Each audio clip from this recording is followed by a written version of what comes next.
Iwan ako mga boss, nakatulog ako eh. Nantok ako. O ito, buko muna tayo. Nandito na ako sa Indang. O dito lumiko yung motorcade. Naiwan ako. Ay, natulog ako dun sa sasakyan. Dire-diretso lang yung biyahe namin.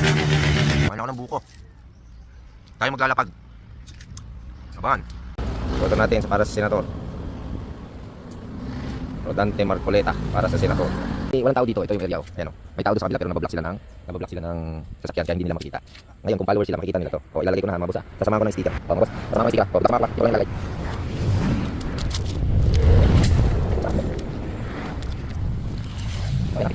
Okay, sticker. Dito, puntahan nyo na. Kung malayo naman kayo, huwag na. Kasi napakalaindang na daw to, indang. O, good luck sa inyo mga boss.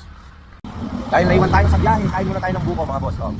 Wala, mag-isa na lang ako dito. Naiwan ako ng motorcade, inantok ako. Dahil alas 4 pa ako ng madaling araw gising. O mga boss, dalawa yung nilapag ko. Pagka nakuha mo na yung isa, wag mo na kuha yung isa. Yan. Ayun lugar dito. O, tignan mo to ha. Comment mo na lang. Ha? Layo nito. O boss, comment mo na lang dyan sa baba pagka nakuha mo na. Dito yan sa Indang ha. Hindi ko na to antayin, malayo pa dito.